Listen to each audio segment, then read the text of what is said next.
നമസ്കാരം. ഈ ഇത്തവണത്തെ ഓണം ശക്തമായിട്ട് ആഘോഷിക്കുന്നത് മലപ്പുറത്തുള്ള പെൺകുട്ടികളാണ്. അവർ ഇൻറ്റൻഷൻ എന്താണെന്ന് കൃത്യമായിട്ട് എനിക്കറിയില്ല. പക്ഷേ ഓണം ആഘോഷിക്കുന്നതിലൂടെ അവർക്കെതിരെ വരുന്ന ചില സങ്കല്പങ്ങളെ തട്ടിത്തെറിപ്പിക്കുകയാണ്. അവരുടെ കൈകളിലും കാലുകളിലും ചങ്ങല അണിയിക്കാൻ വേണ്ടി പുറപ്പെടുന്നവരെ അവർ വഴിമാറ്റി വിടുകയാണ്. അവർ ഓണം ആഘോഷിക്കുകയാണ് നല്ല രീതിയിൽ, ആടിക്കൊണ്ടും പാടിക്കൊണ്ടും. പണ്ടൊക്കെ മനകളിലുണ്ടായിരുന്ന അകത്തമ്മമാർ, ആത്തോലുമാർ, അവരങ്ങനെ പുറത്തേക്ക് വരില്ല. വരുമ്പോൾ തന്നെ മറക്കുട ചൂടിയിട്ടൊക്കെയാവും വരിക. പിന്നീട് മഹാനായിട്ടുള്ള വി ടി ഭട്ടതിരിപ്പാട്, മറ്റ് പുണ്യാത്മാക്കൾ, പ്രേംജി, MRB, EMS, പരിയാനംപറ്റ, മുല്ലനേഴി നീലകണ്ഠൻ എന്നിത്യാദി വലിയ ആൾക്കാർ അവർ ചേർന്ന് അവരെ പുറത്തേക്ക് ഇറക്കി, അടുക്കളയിൽ നിന്ന് അരങ്ങത്തേക്ക്. പിന്നീട് ഞാൻ കണ്ടിട്ടുണ്ട് അയ്യന്തോൾ പടിഞ്ഞാറ്റ് എടുത്ത മനയിൽ അവിടുത്തെ ആ പുണ്യാത്മാവായിട്ടുള്ള വാസുദേവൻ നമ്പൂതിരിപ്പാട് ഇരിക്കുമ്പോൾ അതിൻ്റെ മുമ്പിൽ ആ ആത്തോന്മാരും അവിടെയുള്ള മറ്റുള്ള സ്ത്രീകളും കൂടിയിട്ട് അവർ തിരുവാതിര കളിയും ഒക്കെ നടത്തുന്നത് ഞാൻ കണ്ടിട്ടുണ്ട്. ഇതുപോലെ തന്നെ മലപ്പുറത്തെ പെൺകുട്ടികളെ, കോഴിക്കോട്ടെ പെൺകുട്ടികൾ തിരുവാതിര കളിയോ കുമ്മിയടി കളിയോ അതൊക്കെ ക്ലാസിക്കലായിട്ടുള്ള കലകളാണല്ലോ, പഠിക്കണം. അതൊന്നുമല്ല. അവർ മെയ്യനക്കി ആടുകയാണ്, ആടി തിമർക്കുകയാണ്. ഓണം ഒന്നേ ഉള്ളൂ. ഓണം അതിനെ നമുക്ക് ദേശീയോത്സവമായിട്ട് കാണാം, ഹിന്ദുക്കളുടെ ഉത്സവമായിട്ട് കാണാം, ഇത് മുസ്ലിങ്ങളുടെ ഉത്സവമായിട്ടും കാണാം. ഈ ലോകത്തിൻ്റെ എല്ലാ മൂലയ്ക്കും കാണുന്നൊരു പ്രത്യേകത. എവിടെയൊക്കെ അതത് കാലഘട്ടങ്ങളിൽ പലയിടത്തും മൺസൂൺ മീൻസ് മഴക്കാലം, വിളവെടുപ്പ് കാലം, അതൊക്കെയും പലയിടത്തും പല സമയങ്ങളിലാണല്ലോ നടക്കുക. കേരളത്തിൽ ഇതുപോലെ തന്നെ പഞ്ഞമുള്ള കാലം എന്ന് പറയും. അതായത് കർക്കിടക മാസം, കള്ളക്കർക്കിടകം. അന്ന് വീട്ടിലൊന്നും ഉണ്ടാവില്ല, ആളുകൾക്ക് പണി ഉണ്ടാവില്ല. ഏറ്റവും കൂടുതൽ ആൾക്കാർ മരിച്ചു പോകുന്നത് പണ്ടൊക്കെ ആ കാലഘട്ടങ്ങളിലാണ്. മഴ തോന്നിയ പോലെയുള്ള മഴയും വിളവില്ല, കണ്ണി കണ്ട കാച്ചിലും സാധനങ്ങളൊക്കെയും അടുക്കളപ്പുറത്ത് തൂക്കിയിട്ടുണ്ടായിരിക്കും. അതെടുത്തിട്ട് തിന്നിട്ടാണ് ജീവിക്കുക. അങ്ങനെ ഇരിക്കുമ്പോഴാണ് വിളവെടുപ്പുകാരും മറ്റൊക്കെയും വരുന്നത്, നമ്മളുടെ ചിങ്ങമാസം പറക്കുന്നത്. ആ സമയത്ത് ആഘോഷിക്കും, ഉള്ളത് കൊണ്ട് ഓണം പോലെ ആഘോഷിക്കും, അത്രയേ ഉള്ളൂ. അതിനാവശ്യമില്ലാതെ ഇപ്പോൾ ഇവിടെ കാണുന്ന ഈ മുട്ടകൾ, ഉസ്താദുമാർ, അവരുടെ പ്രധാനപ്പെട്ട പ്രശ്നം അവരുടെ അടിമക്കൂട്ടങ്ങൾ. അവരെപ്പോഴും ഇലാമപ്പഴം കൊടുക്കുന്ന പോലെ അവരെ അവരെ കണ്ണ് ചുരന്നെടുത്ത് അവരുടെ ചെവിയിൽ ഈയം ഒരുക്കി ഒഴിച്ച് അവരെ നാക്ക് കട്ട് ചെയ്ത് കളഞ്ഞ് ഒരു തരം ഒന്നിനും കൊള്ളാത്ത ജീവികളാക്കി മാറ്റി തങ്ങളുടെ ഒപ്പം നിർത്തുന്നു. അതിനുള്ള ശ്രമമാണ് നടത്തുന്നത്. അടിമകളെയാണ് അവർക്ക് വേണ്ടത്. പക്ഷേ പുതിയ പെൺകുട്ടികൾ പഠിക്കുന്നു, കോളേജിൽ പഠിക്കുന്നു, സ്കൂളിൽ പഠിക്കുന്നു, കോളേജിൽ പഠിക്കുന്നു, വിദേശങ്ങളിൽ പോയി പഠിക്കുന്നു. അത്തരം കുട്ടികളെ ചങ്ങലയിടാൻ ഇവർക്ക് കഴിയില്ല. ഇവരുടെ ഈ പ്രാകൃത മതവും അതേപോലെ ഊശാമ്പി സൂക്തങ്ങളും വെച്ചിട്ടൊന്നും ഈ കുട്ടികളെ ചങ്ങലയ്ക്കിടാൻ പറ്റില്ല. അവരാരും അവരുടെ വിശ്വാസങ്ങളെയോ അവരുടെ മാതാപിതാക്കളെയൊന്നും മറക്കുന്നില്ല. അച്ഛനെയും അമ്മയും മാറ്റിവെച്ചും സ്വന്തങ്ങളെയും ബന്ധുക്കളെയും മാറ്റിവെച്ചിട്ടല്ല അവർ വരുന്നത്. ഈ നാട്ടിൽ നടന്നുകൊണ്ടിരിക്കുന്ന മുഖ്യധാരാ ജീവിത സംബന്ധിയായിട്ടുള്ള എല്ലാ കാര്യങ്ങളോടും അവർ സഹകരിക്കുന്നത് മാത്രം. തലേ ദിവസം വരെ 364 ദിവസം മറ്റുള്ള കുട്ടികളുമായിട്ട് സഹകരിക്കുന്നു, ഒരുമിച്ച് സ്കൂളിൽ പോകുന്നു, ഒരുമിച്ച് കോളേജിൽ പോകുന്നു, ഒരുമിച്ച് ഹോട്ടലുകളിൽ പോയിട്ട് കാപ്പി കുടിക്കുന്നു, ഗെറ്റ് ടുഗദർ ഉണ്ടാകുന്നു. 365-ാമത്തെ ദിവസം അങ്ങോട്ട് തിരിഞ്ഞു നോക്കില്ല, അവന് ആഹാരം കഴിക്കില്ല, അവരോട് മിണ്ടില്ല, അവരോട് മിറുക്കില്ല. ഇത് ശരിക്കും പറയും ഈ മുട്ടകളുടെ ചതിയല്ലേ ഈ അവരുടെ കീഴാദികളോട്. അവരെ വിഡ്ഢികളാക്കി മാറ്റിയല്ലേ ചെയ്യുന്നത്. 364 ദിവസം പാത്തുമ്മയ്ക്കും ഇപ്പുറത്തെ പാറക്കുട്ടി അമ്മയ്ക്കും സ്നേഹങ്ങളേ ഉള്ളൂ, സ്നേഹബന്ധങ്ങളേ ഉള്ളൂ.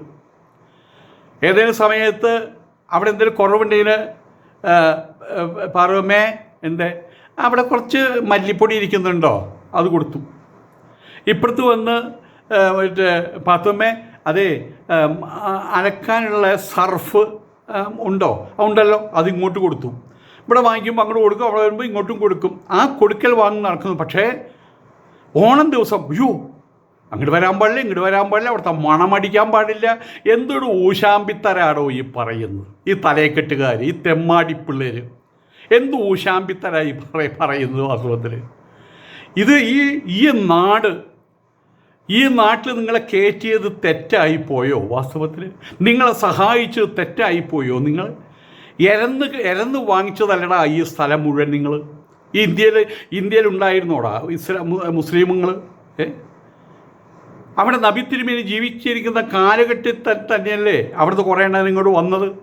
ഇവിടെ വന്നപ്പോൾ എന്താ അവിടുന്ന് സൗദി അറേബ്യയെന്നോ മക്കയെന്നോ മദീനെന്നോ കുറേ ഭൂമിയായിട്ടാണോ വന്നത്? ഇവിടെ വന്ന ഹിന്ദുക്കളായിട്ടുള്ള മഹാത്മാക്കളായിട്ടുള്ള ചോഴന്മാരും മറ്റെല്ലാവരും കൂടിയിട്ട് അവിടെ ഇരുന്നോ, സ്ഥലം കൊടുത്തു, വീട് കൊടുത്തു, പിച്ച തേണ്ടി വന്നവർക്ക്. അവരാണിപ്പോൾ നന്ദികേട് കാണിക്കുന്നത്. ഇവിടെ ഒരു പഴഞ്ചൊല്ലുണ്ട്, ഉപ്പ് പുളിക്കുമെങ്കിൽ മുട്ട ചതിക്കും. ഉപ്പ് പുളിക്കുമെങ്കിൽ മുട്ട ചതിക്കും. ഉപ്പ് തിന്നുമ്പോൾ എന്തിനു മധുരം എന്നാലും പറയാറുണ്ട്, വല്ല രോഗം ഉണ്ടായിരിക്കും. ഉപ്പ് പുളിക്കുമെങ്കിൽ മുട്ട ചതിക്കും. ഇവിടെ തെണ്ടിത്തിരിഞ്ഞ് വന്ന് നമ്മളെ പണ്ടൊക്കെയും പിച്ചക്കാർ വരെ അയ്യേ എന്തെങ്കിലും തരണേ എന്ന് പറഞ്ഞ് പറഞ്ഞ പോലെ ഇവിടെ വന്ന് ഇവിടെയുള്ള ഓരോ സ്ക്വയർ ഫീറ്റ്, ഓരോ ചതുരടി സ്ഥലവും ഇവിടുത്തെ ഹിന്ദുക്കൾ തന്നതല്ലേടാ. ആ ഹിന്ദുക്കൾക്ക് നിങ്ങൾ എന്തെങ്കിലും തിരിച്ചു കൊടുത്തു കഴിഞ്ഞാൽ നിങ്ങൾ പറയും ഞങ്ങളുടെ പിച്ച തേണ്ടി അവൻ വാങ്ങിച്ചതാണ്, ഞങ്ങളുടെ പിച്ച തേണ്ടി വാങ്ങിച്ചതാണ്. നിനക്ക് നാണമുണ്ടോ? നിനക്ക് തന്തയും തള്ളയ്ക്ക് കൃത്യമായിട്ടും ഉണ്ടോടാ? നിനക്ക് പറയാൻ സത്യമായിട്ട് തന്തയും തള്ളിയും കൃത്യമായിട്ടും ഉണ്ടോടാ? നിങ്ങളേക്കും സങ്കരവർഗമല്ലേടാ വാസ്തവത്തിൽ? സങ്കരവർഗമല്ലേ? ഇവിടെ വന്ന് ഈ രാജാക്കന്മാരുടെ അടിയും കാലും നക്കി കുറേ ഭൂമി സ്വന്തമാക്കി അതും വെച്ചിട്ട് അവരവിടെ കച്ചവടങ്ങൾ നടത്തി. മാത്രമല്ല അവിടെ ജീവിച്ചു പോകാൻ വേണ്ടി വിവാഹം കഴിക്കാനുള്ള അനുവാദം കൊടുത്തു. ഇവിടെ തരം താഴ്ന്ന ഗ്രൂപ്പുകളിൽ നിന്ന് വിവാഹം കഴിച്ചു. ഇതെല്ലാം കഴിഞ്ഞിട്ട് ഒരു 60, 70, 80 വർഷങ്ങൾക്ക് മുൻപ് എണ്ണ കണ്ടെത്തി. ആരാ കണ്ടെത്തിയത് എണ്ണ കണ്ടെത്തിയത്? സ്വന്തം കാൽ ചോട്ടിൽ എണ്ണയുണ്ട്, അത് കണ്ടെത്താനുള്ള ശേഷിയില്ല, മണപ്പിച്ചാൽ അറിയില്ലല്ലോ. അതവിടെ കെടുക്കുമ്പോഴും കടലിൽ നിന്ന് മീൻ പിടിച്ച് കാരക്കാപ്പഴവും ചുട്ടു തിന്നുന്ന വർഗമായിരുന്നില്ലടാ നിങ്ങളൊക്കെ. ഇംഗ്ലീഷുകാർ വേണ്ടി വന്നു അതൊക്കെ കണ്ടെത്താൻ വേണ്ടിയിട്ട്. ഇതൊക്കെ മറക്കാൻ പാടില്ല. അക്ഷരാഭ്യാസമില്ലാത്ത വർഗം, 80 വർഷം മുമ്പ് എഴുതാനും വായിക്കാനും അറിയാത്ത വർഗം ആയതുകൊണ്ടാണ് ബഹുമാനപ്പെട്ട ഒമാൻ സുൽത്താൻ കാബൂസ് അവർകൾ അദ്ദേഹം ഇവിടെ വന്ന് പഠിച്ചതാണ്, പഞ്ചഗനിയിൽ വന്ന് പഠിച്ചതാണ്. ഇന്നും അവിടെയുള്ള ആൾക്കാർ യൂണിവേഴ്സിറ്റികളില്ല, അമേരിക്കയിൽ പോയിട്ടാണ് പഠിക്കുന്നത്. പെട്ടെന്ന് വന്ന് അതാണ് പറയുന്നത്, തൂറാത്തോൻ തൂറുമ്പോൾ തീട്ടം കൊണ്ട് ആറാട്ടെന്ന് പറയുന്നത് ഇത് വേറൊന്നുമല്ല. 1 ഇഞ്ച് ഭൂമി നിങ്ങൾക്ക് അവകാശപ്പെട്ടത് ഈ ഭാരതത്തിലില്ല, ഈ ഹിന്ദുസ്ഥാനത്തിലില്ല. ഒക്കെ ദാനം കിട്ടിയതാ, പിച്ച തേണ്ടി വന്ന് ദാനം വാങ്ങിച്ചതാണ് നിങ്ങളുടെ ജീവനം. ഇതെല്ലാം കഴിഞ്ഞ് ഇവിടെ ലഹളയുണ്ടാക്കി ലക്ഷങ്ങളെ കൊന്ന് വെട്ടിപ്പിളർത്തി, ഭാരതമാതാവിൻ്റെ നെഞ്ച് വെട്ടിപ്പിളർത്തിയില്ലടാ നിങ്ങളൊക്കെയും കൂടിയിട്ട്. ഇതെല്ലാം കഴിഞ്ഞാൽ അവശിഷ്ടങ്ങൾ കുറേ ഇവിടെ കിടന്നിരുന്നു. ഇപ്പോൾ ആ അവശിഷ്ടങ്ങളാണ് ഇവിടെ കുരച്ചുകൊണ്ടിരിക്കുന്നത്. ഓണം വേണ്ട, ഓണം ആഘോഷിക്കാം, ആഘോഷിക്കാതിരിക്കാം. ഓണം എന്ന് പറഞ്ഞു കഴിഞ്ഞപ്പോൾ ഇവിടെ സ്പെഷ്യൽ കർമ്മ പദ്ധതികളോ പൂജകളോ അല്ലെങ്കിൽ നമ്പൂരിമാരെ വിളിച്ചോ അല്ലെങ്കിൽ പൂജാരിമാരെ വിളിച്ചോ ഒന്നുമില്ല. കുറേ ആഹാരം ഉണ്ടാക്കും, കുട്ടികൾക്ക് പുതിയ ഉടുപ്പ്, ഓണക്കോടി. ഇപ്പം എല്ലാ ദിവസവും ഓണക്കോടിയാണ്, അത്രയേ ഉള്ളൂ. അനാവശ്യമായിട്ട് നിങ്ങൾക്ക് അസൂയയാണ്, പൗഷന്യമാണ്, പോരാണ്, കുശുമ്പാണ്. കാരണം ഈ ഹിന്ദുസ്ഥാനത്തിൽ നിങ്ങൾക്ക് നിൽക്കേണ്ടുന്ന പോലെ നിൽക്കാനുള്ള അവകാശമേ ഉള്ളൂ. ഇത് ഹിന്ദുക്കളുടെ ഭൂമിയാണ്. ആ ഒരു മെൻ്റൽ ഡിപ്രഷൻ നിങ്ങൾക്കുണ്ട്. മുഗളന്മാർ വന്ന് ഓടിച്ചു, ബാമിനി സുൽത്താന്മാരെ എവിടെ ഓടിച്ചു, ടിപ്പു സുൽത്താൻ്റെ മറ്റേ സാമ്രാജ്യം എവിടെ ഓടിച്ചു. ഇതെല്ലാം അമർച്ച ചെയ്യുമ്പോഴുള്ള വിഷമമാണ്. ഇതെല്ലാം കഴിഞ്ഞ് നിങ്ങളുടെ മറ്റേ ഞങ്ങളുടെ മതം മാത്രമാണ് മതം എന്ന് പറഞ്ഞ് നടക്കുന്ന അതും ഇല്ലാതായി പോയിക്കൊണ്ടിരിക്കുകയാണ് വാസ്തവത്തിൽ. കാരണം എന്താണ്? കാലങ്ങൾ മാറുമ്പോൾ, ദേശധർമ്മങ്ങൾ മാറുമ്പോൾ, കാലധർമ്മങ്ങൾ മാറുമ്പോൾ പല സങ്കലനങ്ങളും നടക്കും. അത് പറ്റില്ല. നിങ്ങൾക്ക് അറേബ്യൻ മതം തന്നെ വേണം ഇവിടെ ഇംപ്ലിമെൻ്റ് ചെയ്യാൻ, ശരീഅത്ത് തന്നെ വേണം. അതിനെ ഇതേ പറയാനുള്ളൂ, അതിന് അത്രേ പറയാനുള്ളൂ. ശരീഅത്തൊന്നും നടപ്പാവില്ലടാ. ഇവിടെ ഭാരതീയ ന്യായ സംഹിത അതേ ഇവിടെ നടപ്പാവൂ. കാരണം ഇത് ഭാരതമാണ്. ഭാരതത്തിൽ ഭാരതീയ ന്യായ സംഹിത നടപ്പാവൂ. സൗദി അറേബ്യയിൽ പോലും ശരീഅത്തില്ല കേട്ടോ. അവിടെയും ജനായത്ത ഭരണമാണ്. അപ്പോഴുണ്ടാക്കിയ പല നിയമങ്ങൾ അവിടെയുണ്ട്, അധുനാധുന നിയമങ്ങൾ അവിടെയുണ്ട്. കാലത്തിനനുസരിച്ച് അവർ മാറിയിട്ടുണ്ട്, മറ്റേ ദേശത്തിനനുസരിച്ച് മാറിയിട്ടുണ്ട്. കാലദേശ ധർമ്മങ്ങൾ അവർ അഡപ്റ്റ് ചെയ്തിട്ടുണ്ട്. അവിടെ അവിടുത്തെ പെൺകുട്ടികളൊക്കെ മറ്റേ ഡ്രൈവിംഗ് ചെയ്യുന്നു. അവിടെ സിനിമാ തിയേറ്ററുകളുണ്ട്. അവർ DR പാർട്ടിയോ ആ പാർട്ടി അവിടെയുണ്ട്, അതിലവിടെ നടത്തുന്നുണ്ട്. വികസിക്കുകയാണ് അവർ, മേലോട്ട് ഉയരുകയാണ് അവർ. സ്വന്തമായിട്ടുള്ള ഫുട്ബോൾ ടീമുണ്ട് അവർക്ക്. ഇവിടെ ഇപ്പോഴും ആ പഴയ ഗുഹാവാസികളായിട്ട് തുടരാൻ ആഗ്രഹം. നിങ്ങൾ തുടർന്നോ? സമസ്യ മറ്റേക്ക് നിങ്ങൾ തുടർന്നോ? ഗുഹാജികളായിട്ട് നടന്നോ? പുതിയ പെൺകുട്ടികളെ പിടിച്ച് അത് എവിടെയാണ് ഇപ്പോഴും ഹിന്ദു മതത്തിനകത്ത്. അവിടെ പിന്നെ സന്യാസിമാരാരും പോലും നിങ്ങൾ അത് ചെയ്യരുത്, നിങ്ങൾ ഇത് ചെയ്യരുത്, നിങ്ങൾ അങ്ങനെ ചെയ്യരുതെന്ന് ഇവിടെ പറയാറില്ല. കാരണം മതം എന്ന് പറഞ്ഞാൽ അഭിപ്രായമാണ്. അത് ഓരോരുത്തരുടെയും അഭിപ്രായമാണ്.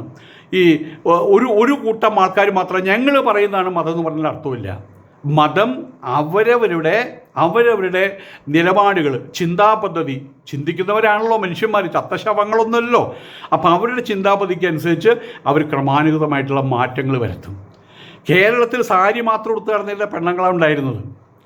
അടിപ്പാവാട, അതിൻ്റെ അടിയിൽ അതൊന്നും വ്യക്തമായിട്ട് പറയുന്നില്ല, അതിൻ്റെ പേര് സാരി, ധാവടി ഒക്കെ ഇട്ടിരുന്നത്. പക്ഷെ ഉത്തരേന്ത്യയിൽ നിന്ന് വന്ന ചുരിദാർ വന്നപ്പോൾ അവർക്ക് കാര്യം മനസ്സിലായി. ഒരു തരം പാൻറ്റാണല്ലോ ചുരിദാർ. ഇന്നിപ്പോൾ എല്ലാവരും അത് സ്കൂളിലേക്കും കോളേജിൽ ചെയ്യുമ്പോൾ ചാടിക്കയറാൻ, ട്രെയിനിലേക്കും ചാടിക്കയറാൻ, ബസ്സിൽ ചാടിക്കയറാൻ, ചാടി ഇറങ്ങാൻ പറ്റുന്നതാണ്. സാരിക്കുകയാണെങ്കിൽ ട്രെയിനിൻ്റെ അടിയിൽ പോകും. ഗുരുവായൂരിൽ ചുരിദാറിട്ട് പോകാൻ പറ്റുമോ പറ്റില്ല എന്നൊരു സംശയം പ്രശ്നം വെച്ചു. ശ്രീകൃഷ്ണൻ്റെ അഭിപ്രായം അറിയാൻ വേണ്ടി ശ്രീകൃഷ്ണൻ പറഞ്ഞാൽ ഇരുന്ന കുഴപ്പം ഇതേപോലെ ചുരിദാറിട്ട് പോകുന്നു. അതാണ് കാലത്തിനനുസരിച്ചുള്ള മാറ്റം, ദേശത്തിനനുസരിച്ചുള്ള മാറ്റം.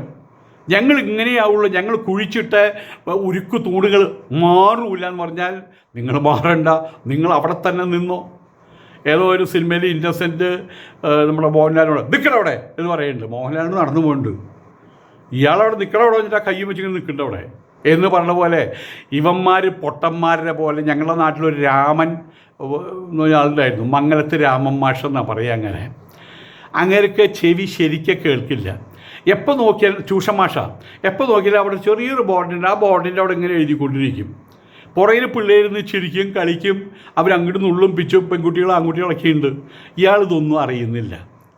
അയാൾ അവിടെ ഇരുന്നിട്ട് അയാൾക്ക് അറിയാം ചില കുട്ടികളെ എന്തെങ്കിലും ലഹളി ഉണ്ടാക്കുമെന്ന് അറിയാം. അപ്പോൾ അവിടെ ഇരുന്നിട്ട് എഴുതിക്കൊണ്ട് സൈലൻസ് എന്ന് പറയും. അവിടെ ശബ്ദം ഉണ്ടോ ഇല്ലെന്ന് അറിയില്ല, അവിടെ കുട്ടികൾ തന്നെയുണ്ടോ അയാൾക്ക് അറിയില്ല. സൈലൻസ് പറയും എന്ന് പറഞ്ഞ പോലെ ഇവന്മാർ പറയും അങ്ങനെ ചെയ്യണം, ഇങ്ങനെ ചെയ്യണം, ഓണം ആഘോഷിക്കരുത്, വിഷു ആഘോഷിക്കരുത്, പിന്നെ മറ്റേ ആടരുത്, പാടരുത്, പാട്ട് പാടരുത് എന്ന് പറഞ്ഞുകൊണ്ടിരിക്കും. ഇവിടെ എന്താ ചെയ്യുന്നത്? കുട്ടികൾക്ക് ഇഷ്ടമുള്ള പോലെ അവർ ചെയ്തുകൊണ്ടിരിക്കുന്നു. മലപ്പുറത്തിൻ്റെ ഓണമാണ് ഓണം, മലപ്പുറത്തിൻ്റെ ഓണമാണ് ഓണം. അവർ കുറേ ആഹാരം കുത്തിക്കയറ്റിയിട്ട് അതല്ലായിരിക്കുന്നത്, ആടുകയാണവർ, പാടുകയാണവർ.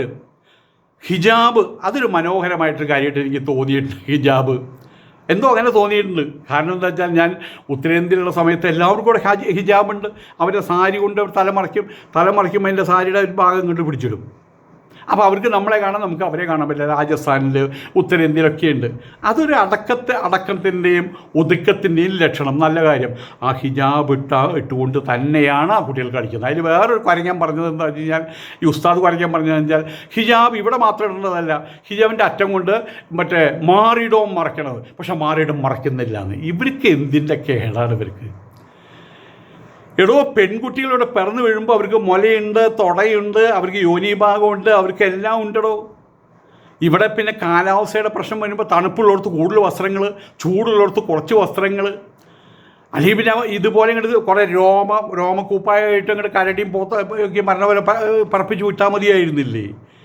അവർ ആടട്ടോ, കുട്ടികൾ ആടട്ടോ. അമ്മാമ്മമാരൊന്നുമല്ല ആടുന്നത്, 80 വയസ്സുള്ള കുട്ടികളല്ലേ ആടുന്നത്. അവർക്ക് എനർജി ഉണ്ട്. അവർക്ക് ആഹാരം കഴിക്കുന്ന സമയത്ത് അവർക്ക് അവരുടെ അവരുടെ വീര്യം ഇങ്ങനെ തുള്ളി ചാടി നിൽക്കുന്നുണ്ട്. അവർക്ക് പുറത്ത് വന്നേ മതിയാവൂ. മലപ്പുറത്തെ ഓണമാണ് ഓണം. ഈ മലപ്പുറം, കോഴിക്കോട് ജില്ലകളിലെ പെൺകുട്ടികൾ എന്തൊരു പൊളി പെൺകുട്ടികളാണ്. കേരളത്തിൽ ഓണം ശരിക്കും ആഘോഷിക്കുന്ന മലപ്പുറത്താണ്. ഓണം മലപ്പുറത്ത്. ഓണം കാണണമെങ്കിൽ മലപ്പുറത്ത് പോകും നിങ്ങൾ. ഓണം കാണണമെങ്കിൽ മലപ്പുറത്ത് പോകും നിങ്ങൾ. പവർഫുൾ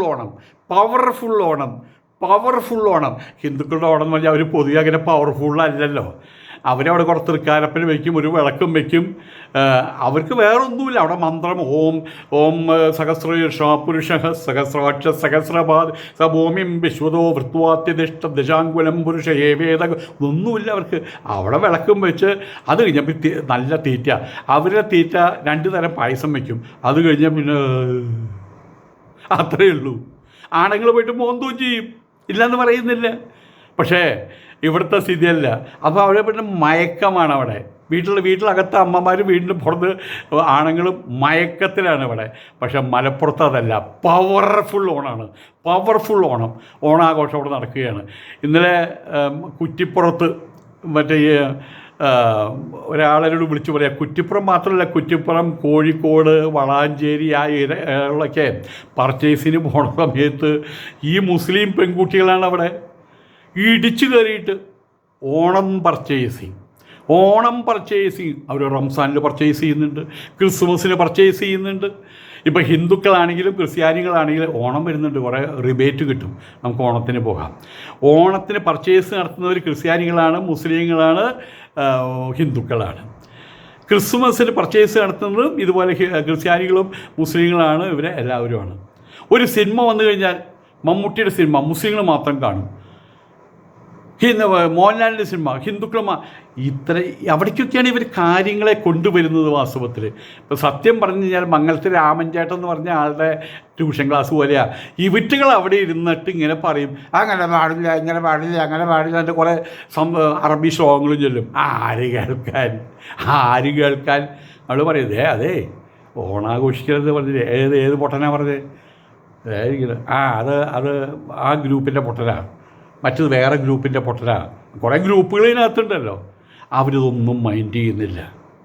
ആ പെൺകുട്ടികളെ നോക്കിയിട്ട് ഇത്രേ പറയാൻ പറ്റുള്ളൂ. അതിന് ഡിക്ഷണറിയിൽ തിരഞ്ഞിട്ട് വാക്കില്ല. നിങ്ങളാണ് പെൺകുട്ടികൾ, അല്ല നിങ്ങളാണ് ആൺകുട്ടികൾ എന്ന് അതൊരു ഫ്രേസാണ് കേട്ടോ. നമ്മളെ പെൺകുട്ടികൾ അവളെ ആൺകുട്ടിയാണ് എന്ന് പറയില്ല. അതുപോലെ മലപ്പുറത്തെ പെൺകുട്ടികളുണ്ടല്ലോ, ആൺകുട്ടികളാണ് അവരാണ് ആൺകുട്ടികൾ, മീശ പിരിച്ച ആൺകുട്ടികൾ. ഒരു തെറ്റും അവർ ചെയ്യുന്നില്ല. ഓണം ആഘോഷിക്കുന്നു, വിഷു വരുമ്പോൾ പടകം പൊട്ടിക്കുന്നു. ഇവിടെ ഏത് ഹിന്ദു വീട്ടിലാണ് നക്ഷത്രം തൂക്കാത്തത്? അഭിമാനമാണ്. ക്രിസ്മസ് നാളുകളിൽ വീടിനകത്ത് ചിലപ്പോൾ പുൽക്കൂടുണ്ടാക്കും. അതുപോലെ തന്നെ എന്തിനേറെ നമ്മളുടെ ഈ ബൊമ്മക്കൊലുണ്ട്. അത് ഇവർ ചെയ്യുന്നതാണ്, തമിഴ് പട്ടന്മാർ ചെയ്യുന്നതാണ്. കേരളത്തിൽ നമ്മളുടെ പൂങ്കുന്ന ഏരിയയിലേക്കും പോയി കാണാം, തൃപ്പൂണിത്തുറയും പോയി കാണാം ബൊമ്മക്കൊലു. ആ ബൊമ്മക്കൊലുവിനകത്ത് പറയുന്ന സമയത്ത് തന്നെ ഉള്ളിൽ വിങ്ങല് വരികയാണ്. അതിനകത്ത് ഹദീസ് എഴുതി വെച്ചിട്ടുള്ള, ഖുർആൻ വാചകങ്ങൾ എഴുതി വെച്ചിട്ടുള്ള മക്ക ഹറമിൻ്റെ ഫോട്ടോ അവിടെ വയ്ക്കും അവർ. അതിൻ്റെ ചിലപ്പോൾ ബൊമ്മ വയ്ക്കും അവിടെ. അതുപോലെ തന്നെ ഒട്ടകപ്പുറത്ത് പോകുന്ന അറബികളുടെ ബൊമ്മ അവിടെ വയ്ക്കും. അവിടെ യേശുക്രിസ്തുവിൻ്റെ ഫോട്ടോ, യേശുക്രിസ്തുവിൻ്റെ ബൊമ്മ, അതൊക്കെ അവിടെ വയ്ക്കും. ബൊമ്മക്കുരുവിലെല്ലാം ഉണ്ട്. അതൊക്കെ കണ്ട് പഠിക്കണോ, അതൊക്കെ കണ്ട് പഠിക്കണോ. മാറിപ്പൊളിച്ച വർത്തമാനം ഇന്ത്യയിൽ പറഞ്ഞ് നിങ്ങൾ ഇല്ലാതായിക്കൊണ്ടിരിക്കുകയല്ലേ നിങ്ങൾ ചെയ്യുന്നത്. ഇന്ത്യയിൽ നിങ്ങൾ നാണം കെടുന്നു, മാനം കെടുന്നു, ഇപ്പം ഇല്ലാണ്ടായിക്കൊണ്ടിരിക്കുന്നു. അതല്ലേ ചെയ്യുന്നത്. ഇനി ഇല്ലാണ്ടായിട്ട് അവസാനം എന്തിനാ പറയുക, ചത്തതിനൊക്കുമേ ജീവിച്ചിരിക്കുകയിൽ നിന്നൊരവസ്ഥ വരുത്തി വെക്കണോ മുസ്ലിങ്ങളെ? നല്ലവരായിട്ടുള്ള മുസ്ലിങ്ങളെ ചോദിക്കുന്നത്, കെട്ടവർ പോട്ടെ, അത് കെട്ടുപോയതാണ്. ഏതായാലും ഓണം കേരളത്തിൻ്റെ ദേശീയോത്സവമായിട്ട് ആഘോഷിക്കുകയാണ് ഇവിടുത്തെ എല്ലാവരും. കേരള സാരി, എന്തായാലും പറയുക, സെറ്റ് സാരി, പെൺകുട്ടികൾ സെറ്റ് സാരി വാങ്ങിച്ചിരിക്കുകയാണ്. സത്യം പറഞ്ഞാൽ ആ കുട്ടികൾ മുഴുവൻ 1000 കുട്ടികൾ, ആ മലപ്പുറത്തൊക്കെയും ആ ആട്ടാടുന്ന 1000 കുട്ടികളും എൻ്റെ മക്കൾ അതിൽ കുട്ടികളെ നോക്കും, ഞങ്ങൾ നോക്കും. ഇതിലേത് കുട്ടിയാണ് സൗന്ദര്യമുള്ള കുട്ടി, ഏത് കുട്ടിയാണ് സൗന്ദര്യമില്ലാത്ത കുട്ടി? സൗന്ദര്യം ഒരിക്കൽ പോലും മുഖത്തെ ടാവട്ടത്തിലല്ല സൗന്ദര്യം, അവരുടെ പെരുമാറ്റം കൊണ്ട്. ആ ആടുന്ന 1000 കുട്ടികൾ ഇങ്ങനെ ആടുന്ന സമയത്ത് എല്ലാവരുടെ മുഖത്തും സൗന്ദര്യം തുളുമ്പുകയാണ്. മലപ്പുറത്തെ പെൺകുട്ടികളുടെ, മുസ്ലിം പെൺകുട്ടികളെന്ന് പറയില്ല, മലപ്പുറത്തെ പെൺകുട്ടികൾ. മുസ്ലിമോ ഹിന്ദുവോ എന്താ പറ്റേ, ആ പേരുകൾ തന്നെ എടുത്തു കളയണം. ഇവിടെ ആണ് പെണ്ണ് അത്രമാത്രം ദൈവം അത്രയേ സൃഷ്ടിച്ചിട്ടുള്ളൂ. ഇവന്മാരെപ്പോഴും പറയുന്നൊരു കാര്യമുണ്ട്, ഖുറാൻ ഉണ്ടായത് സർവ്വജനങ്ങൾക്ക് വേണ്ടിയിട്ടാണ്. എന്നിട്ട് ഇതേ തെണ്ടികൾ പറയും ഞങ്ങളുടെ ഖുറാൻ നിങ്ങളുടെ ഗീത, ഞങ്ങളുടെ ഖുറാൻ നിങ്ങളുടെ ഗീത. ഞാൻ ചോദിച്ചോട്ടെ, അങ്ങനെയാണ് ഗീത ഉണ്ടാക്കിയത് ആരാ? ചോദിച്ചും അടുത്ത ചോദ്യമാണ്. ഉപനിഷത്ത് ഉണ്ടാക്കിയത് ആരാ? അത് ഞങ്ങളുടെ ദൈവം. നിങ്ങളുടെ ദൈവം എന്താ ഉണ്ടാക്കിയത്? ചോദിപ്പിക്കുകയാണ് നിങ്ങൾ ചെയ്യുന്നത്, ചോദിപ്പിക്കുകയാണ് ചെയ്യുന്നത്. നാണം കെടുകയാണ്. സ്വന്തം തൊലി സ്വയം പൊളിച്ചു കളയാണ് ചെയ്യുന്നത്. സ്വന്തം ഉടുപ്പ് ഊരിയിട്ട്, സ്വന്തം വസ്ത്രം ഉരിഞ്ഞു കളഞ്ഞിട്ട് നിങ്ങളിപ്പോൾ കേരളത്തിൻ്റെ നടുമധ്യത്തിൽ നിൽക്കുന്നത് നഗ്നരായിട്ടാണ് നിൽക്കുന്നത്. ഇവിടെയുള്ള എല്ലാത്തിനും വന്ന് വർത്താനം അഭിപ്രായം പറയുന്ന ഇവിടെയുള്ള ഉസ്താദുമാരും മറ്റുള്ള ആൾക്കാരും അവരെല്ലാവരും പറയട്ടെ, എല്ലാവരും പറയട്ടെ, നിങ്ങൾക്ക് ഓണം ആഘോഷിക്കണോ ഓണം ആഘോഷിക്കൂ. ഓണം നിങ്ങൾക്ക് സദ്യ ഒരുക്കണോ സദ്യ ഒരുക്കിക്കോളൂ. ഒരാൾ പറഞ്ഞൊരു കാര്യം എനിക്ക് എടുത്ത് പറയാതിരിക്കാൻ വയ്യ. നിങ്ങൾ ഓണം ആഘോഷിച്ചോ, പൂക്കളമിട്ടോ, നിങ്ങൾ കസവ് സാരി ഇട്ടോ, തുള്ളിക്കോ ചാടിക്കോ, കൈകുട്ടികൾ നടത്തിയോ എല്ലാം നടത്തിക്കോ. പക്ഷേ ഓണത്തിൻ്റെ ആഹാരം, ഓണത്തിൻ്റെ സദ്യ ഒരു കാരണവശാലും മുസ്ലിം വീടുകളിൽ ഒരുക്കരുത്. ഞാൻ പറഞ്ഞത് എന്തെങ്ങനെ പറയണേന്ന് നോക്കിയപ്പോൾ അയാൾ പറഞ്ഞത് നിങ്ങൾക്കതിന് കഴിയില്ല. ബിരിയാണി 1000 ഉണ്ടാക്കിയത് ശരിയാവില്ല, അല്ലെങ്കിൽ പട്ട് ഉണ്ടാക്കിയത് ശരിയാവില്ല, അല്ലെങ്കിൽ ഇടവനെ പറയുന്ന പോലെയോ ഉണ്ടാക്കിയത് ശരി, അത് ബിരിയാണി ആവില്ല. സാമ്പാർ നിങ്ങൾ തല കുത്തി നിന്നാലും മുസ്ലിം സാമ്പാർ ഉണ്ടാക്കിയത് ശരിയാവില്ല, അതിന് ചൊറുവെള്ളം എന്നാ പറയാൻ പറ്റുള്ളൂ. അപ്പം ആയതുകൊണ്ട് ഓരോരുത്തർക്കും ഓരോന്ന് വിധിച്ചിട്ടുണ്ട്. അതുകൊണ്ട് എന്താ, നിങ്ങളെല്ലാം ആഘോഷിച്ച് അടുത്ത വീട്ടിലെ പാർട്ടിയോട് പറഞ്ഞാൽ ഓണാണ് കേട്ടോ, ഓണാണ് കേട്ടോ, എന്താണ് അറിയോ, 2 തരം പായസം ഉണ്ടാക്കി വെച്ചോ, ഞങ്ങൾ വരുന്നുണ്ടെന്ന്. അപ്പം ഇനി പാർക്കുട്ടിയമ്മ പറയുക, നിങ്ങൾ എന്താ നിങ്ങൾക്ക് ഉണ്ടാക്കിയ, ഞങ്ങൾക്ക് ഉണ്ടാക്കാൻ പറ്റില്ല, ഞങ്ങൾ ഉണ്ടാക്കി ശരിയാവില്ല, ഞങ്ങൾ ബിരിയാണി ഉണ്ടാക്കാം, അപ്പം അങ്ങോട്ട് തരാം. അത് നല്ലൊരു കോൺസെപ്റ്റായിട്ട് തോന്നി. അപ്പം എന്ത് ചെയ്യണം, ഓണസദ്യ സിസ്റ്റമാറ്റിക് ആകണം. ഓണമല്ല, ഓണസദ്യ സിസ്റ്റമാറ്റിക് ആക്കണം. അതിനകത്ത് ഒരു ഡിപ്ലോമസി ഉണ്ടാക്കണം. കാരണം എന്താ വെച്ച് കഴിഞ്ഞാൽ നമ്മൾ ഓണസദ്യ ഒരുക്കാതെ അങ്ങോട്ട് ശരിയാവില്ല, അത് ശരിയാവില്ല. അതൊരു കറക്റ്റാണ്, അത് കറക്റ്റ്. എനിവേ ഇത്തവണയെങ്കിലും ഒരു പാഠം ഇവിടെയുള്ള തലയെക്കെട്ടുകാർ ഊശാമ്പികൾ പഠിച്ചാൽ നല്ലത്. നിങ്ങൾ എത്രത്തോളം ഈ സ്പ്രിങ്ങിനെ അമർത്തുന്ന പോലെ എത്രത്തോളം അമർത്തുന്നു വിട്ടു കഴിഞ്ഞാൽ അത്രത്തോളം ശക്തിയിൽ അത് മേലോട്ട് തെറിക്കുക. ഓണം ആഘോഷിക്കരുത്, ഓണം ആഘോഷിക്കും. ഓണം ഒരിക്കലും ആഘോഷിക്കരുത്, ഓണം എല്ലായ്പ്പോഴും ആഘോഷിക്കും. ഇതല്ലേ ഇപ്പോൾ ഇവിടെ കണ്ടുവരുന്നത്. ഏതായാലും എല്ലാവർക്കും, ഓണം ഇഷ്ടപ്പെടുന്ന എല്ലാവർക്കും, ഓണം ആഘോഷിക്കുന്ന എല്ലാവർക്കും എൻ്റെ ഹൃദയം നിറഞ്ഞു കവിഞ്ഞ് ഓണാശംസകൾ. നമസ്കാരം.